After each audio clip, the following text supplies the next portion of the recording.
I know, it's weird. I'll start out on my leg. So, I bought some lights on a string a while back. My handy dandy light pole set up. I got some of these a while back off of Amazon just to kind of toss around an idea with. So I did the math, figuring out what I needed to do to be able to cast it with this, creating a recess for this to stick into. That way I can still attach it, leave the screws exposed, that way whoever can replace the batteries whenever that time comes. So I got the lights. And I also did a epoxy table with fiber optics in it a while back. I didn't do a video on that. That was before my YouTube channel. So I'm also going to put these in here somehow. I've got an idea. I'm not sure how. We're just winging it and going with it. So I'm gonna put the camera down and I'm gonna start gluing them slowly, one by one, in here. I got this lightly marked out with a pencil. That way I can see what's what. And I've got this other one, it's unused. So I got the little tab in there. You can barely see the little thing. Stick the tab in, so that one will have a fresh battery. And I'll use it instead of this one. This one's just a little guinea pig toss around, see what was what and how good what worked. So let's get started.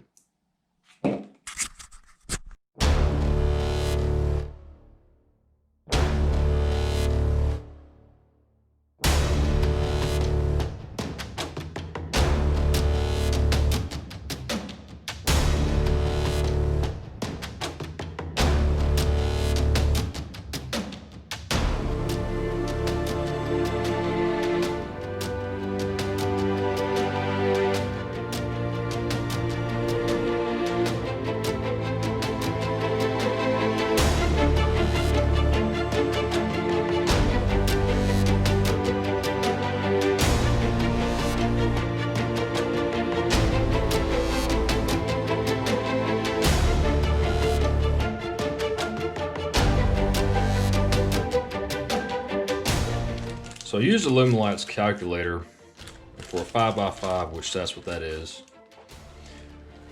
I need 64 ounces. Turn this back on. So what I'm also going to do is I'm going to glue this onto here and then flip it around when I do the pour. So it'll create a recess in the epoxy. And with the recess, I'll be able to mount this inside of there. Well, it'll be like this to where you can still get to the switch and replace the batteries if need be.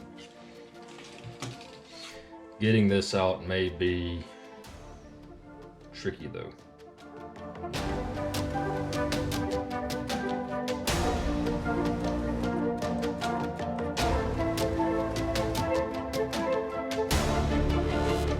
Alright, what I'm going to do here, since I couldn't find a straw, I took some tape and I made me a straw. Because what I've got to do now is feed all these lights through here.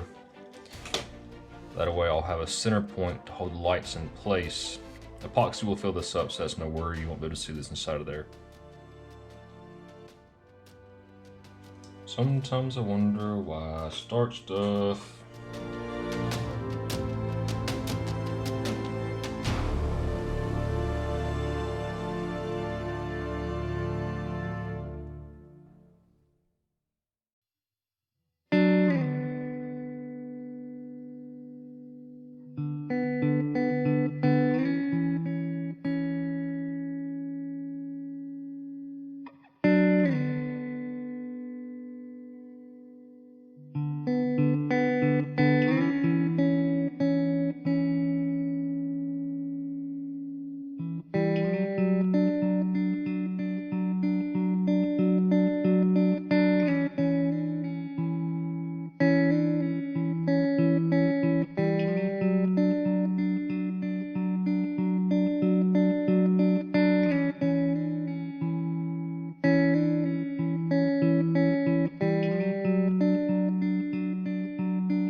And I'm using Alumilite Amazing Clear, and the reason why I'm using that is because it's thick. The Clear Slow is normally what you would use to cast with, but I like using all of them. They each have their own unique purposes. The Amazing Clear is thick for the great swirls, and they stay put. The Clear Slow is thin, and whenever it gets hot, it'll create thermal vents. Is kind of like what I call it, is the heat rising as it's curing, and since it's so thin, it'll blend it all in together more, whereas the Amazing Clear, it doesn't move so much as it cures.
Let's try to get this in the pressure pot.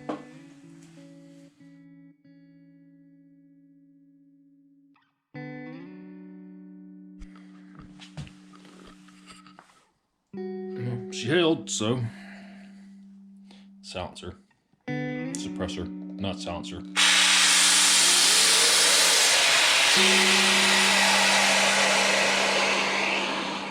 See a little bit of that moisture coming out.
Now, originally I'd planned on not having to put feet where that switch would be recessed, but that piece of HDPE plastic would not come out. I ended up cracking it also, but I managed to fix it back with a little bit of CA glue. But after cutting it out, I had to put feet on there to raise the thing up off the switch. Here it is. So the only thing that I can figure in that yellowing or that greenish look that's in there is the coating on the wires and possibly the coating on the LEDs themselves. When epoxy cures, it gets hot. So I'm thinking it might have dissolved a little bit of it, causing some of that coloring to come out. Given the coating is also a plastic coating, it cured fine back mixed in with the epoxy. So no total blue, lesson learned, fiber optics didn't come out like I liked it to, but I mean the swirls and stuff in this thing actually came out pretty cool. So a lot of stuff is learned, but hope you enjoyed it. Like, subscribe. See you next time.